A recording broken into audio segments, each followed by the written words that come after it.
বাবা 3টা 1000 টাকার নোট দিয়ে বললেন ঈদের জন্য কেনাকাটা করতে। আমি চেয়েছিলাম 5000 টাকা, কিন্তু বাবা দিলেন 3000 টাকা। বেশ রাগ হলো আমার। আমি বাবাকে জিজ্ঞেস করলাম 2000 টাকা কম কেন দিল। বাবা আমাকে জানালো এই সপ্তাহে ভালো ইনকাম হয়নি। আমার রাগ দেখে বাবা চুপ হয়ে গেলেন। আমার মা মাথায় হাত দিয়ে বললেন, বাবা এইটা যে কোনোভাবে ম্যানেজ করে নে। তোকে 3000 টাকা আর তোর বোনকে 1000 টাকা দিয়েছি, আর যে বাকি 1000 খানিক টাকা থাকবে তা দিয়ে গরুর গোশত কিনবো।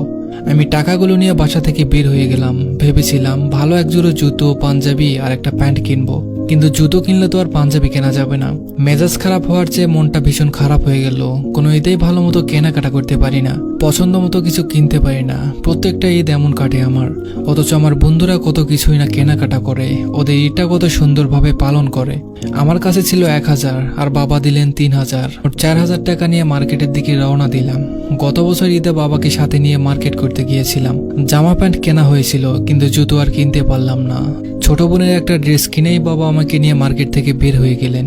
জুতো কেনার কথা বললে বাবা বলতেন আগামী মাসে কিনে দেব, এখন তো আর বাইরে কোথাও যাচ্ছিস না, পুরনো যে জুতোটা আছে ওটা দিয়ে ঈদ কাটাতে পারবি। কিছুই বললাম না। 2 মাস পার হয়ে গেল, সেই জুতো আর কেনা হয়নি।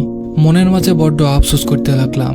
ভাবতে ভাবতে সামনের দিকে এগোচ্ছি। এর মধ্যে মা আমাকে ফোন দিয়ে বলল, কই তুই, একটু বাসায় আয় তো।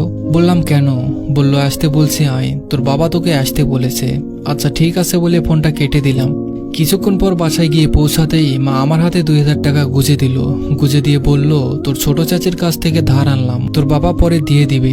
বললাম তখন দিলেই তো পারতা, কত দূর থেকে ঘুরে আসলাম। মা বলল, চাইছিলাম না তোর চাচির কাছ থেকে ধার নিতে, তার যে কথাবার্তা তাতে মন চায় না তার কাছে টাকা ধার নেই। আর তাছাড়া কোনো ঈদেই ভালো মতো তুই কেনাকাটা করতে পারিস না, তাই তোর বাবা এনে দিতে বলল। বললাম আচ্ছা ঠিক আছে, আর কোনো কাজ আছে? মা বলল না, যা কেনাকাটা করে আয়। এখন কিছুটা ভালো লাগছে। মার্কেটে গিয়ে দেখলাম কাপড় চোপড়ের অনেক দাম, কি কিনবো বুঝতে পারছিলাম না। মার্কেটে গিয়ে মনটা ভীষণ খারাপ হয়ে গেল। বলা যায় এক প্রকার চোখ দিয়ে পানি পড়ছে। নিজেকে কিছুটা সামলে নিয়ে কেনাকাটা শেষ করে বাসায় ফিরলাম। ছোট বোন দৌড়ে আসে কি কিনেছি তা দেখার জন্য। একটা ঝাড়ি দিয়ে পাঠিয়ে দিলাম।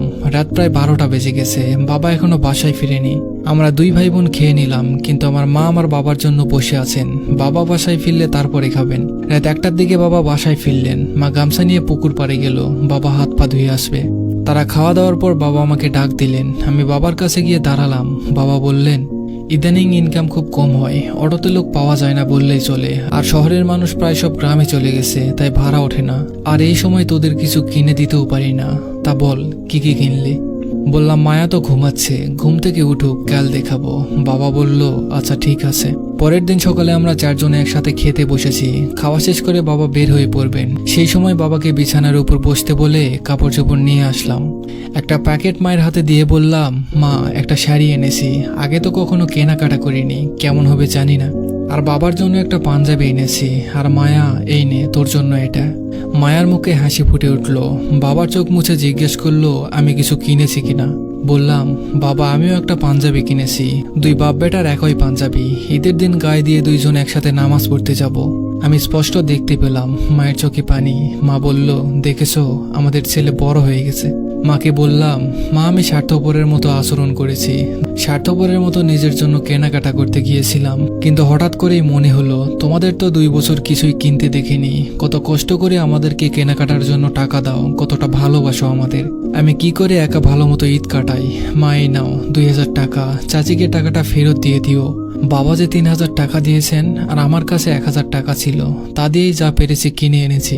আমি আর চাই না আমার শখ পূরণ করতে ধার করে টাকা দাও। তোমাদের কাছে আমি ক্ষমা চাই, আর এখন থেকে আমিও সংসারের হাল ধরতে চাই, আমি আর বিলাসিতা করতে চাই না। বাবা আমাকে খুব শক্ত করে জড়িয়ে ধরলেন। আমি নিজেকে সামলাতে না পেরে হাউমাউ করে কেঁদে দিলাম। বেশি কিছু বলতে পারলাম না। বাবা মায়ের ভালোবাসা দেখে আমি আটকে রাখতে পারলাম না চোখের পানি। স্পষ্টভাবে রঙিন ভালোবাসা অনুভব করলাম। আমার প্রতিটা গল্পের পিছনে কিছু শিক্ষণীয় বিষয় আছে। আমি চাইলে গল্প শেষে সেটা বলে দিতে পারতাম, কিন্তু বলি না কেন জানেন? আমি চাই বিষয়টা আপনারা অনুভব করে নিতে পারেন, কারণ অনুভব যদি না করতে পারেন তাহলে হাজার বলেও লাভ নেই।